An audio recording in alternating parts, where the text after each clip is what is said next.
మీరు చూస్తున్నది spotlight TV. నమస్కారం. మీరు చూస్తున్నది స్పాట్లైట్ టీవీ.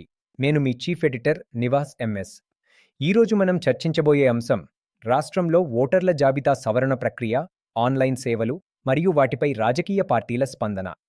మొదటగా రాష్ట్ర ప్రధాన ఎన్నికల అధికారి వివేక్ యాదవ్ చేసిన కీలక ప్రకటన గురించి తెలుసుకుందాం. ఓటర్ల జాబితాకు సంబంధించిన అన్ని సేవలు ఇప్పుడు ఆన్లైన్లో అందుబాటులో ఉన్నాయని ఆయన తెలిపారు. కొత్తగా ఓటరుగా నమోదు కావడం, వివరాల్లో మార్పులు చేయడం, సవరణలు, పేర్ల తొలగింపు వంటి ప్రక్రియలను ఇంటి నుంచే ఆన్లైన్ ద్వారా పూర్తి చేసుకోవచ్చని వెల్లడించారు. ప్రత్యేక సమగ్ర ఓటర్ల జాబితా సవరణ కార్యక్రమంలో భాగంగా పౌరులు ఈసీఐ నెట్ యాప్ లేదా ఎన్నికల కమిషన్ సేవలను ఉపయోగించి దరఖాస్తులు సమర్పించవచ్చని తెలిపారు. ఇప్పటివరకు లక్షల సంఖ్యలో దరఖాస్తులు అందాయని, వాటి పరిశీలన కొనసాగుతోందని చెప్పారు.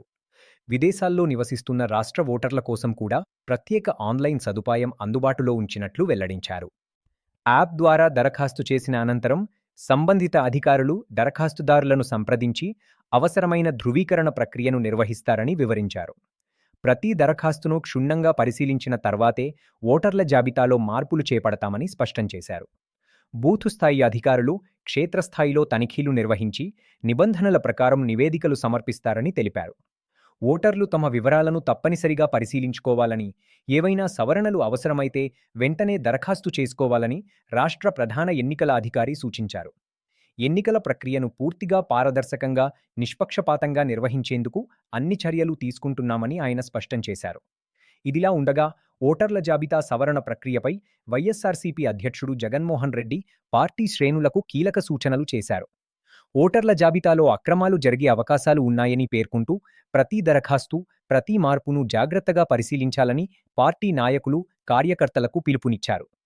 ఓట్లను ప్రభావితం చేసే విధంగా కొందరు ప్రయత్నాలు చేస్తున్నారని ఆరోపించిన జగన్, అలాంటి అంశాలను వెంటనే గుర్తించి పార్టీ దృష్టికి తీసుకురావాలని సూచించారు.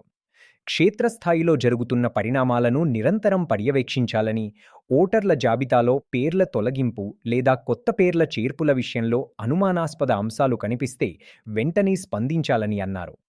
గ్రామాలు, వార్డులు, మండలాల స్థాయిలో పార్టీ నాయకులు సమన్వయంతో పనిచేయాలని, ప్రజలకు ఎలాంటి ఇబ్బందులు కలగకుండా చూడాలని సూచించారు. అలాగే ఓటర్ల జాబితాకు సంబంధించి ఏవైనా సమస్యలు ఎదురైతే వాటి వివరాలను పార్టీ కేంద్ర కార్యాలయానికి పంపించాలని, అవసరమైన చర్యలు తీసుకునేలా చూడాలని జగన్ పేర్కొన్నారు.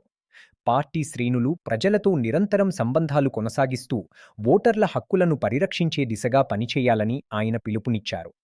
ఇప్పుడు ప్రశ్న ఏమిటంటే, ఒకవైపు ఎన్నికల కమిషన్ ఓటర్లకు ఆన్లైన్ సదుపాయాలు కల్పిస్తూ పారదర్శకతకు ప్రాధాన్యం ఇస్తుండగా, మరోవైపు ప్రతిపక్ష పార్టీలు ఓటర్ల జాబితాపై అనుమానాలు వ్యక్తం చేస్తున్నాయి.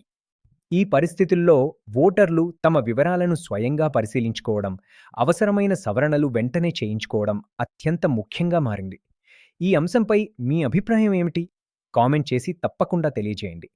ఇలాంటి మరిన్ని రాజకీయ విశ్లేషణలు, ప్రత్యేక కథనాలు, వాస్తవాల ఆధారిత చర్చల కోసం స్పాట్లైట్ టీవీను సబ్స్క్రైబ్ చేయండి, లైక్ చేయండి, షేర్ చేయండి.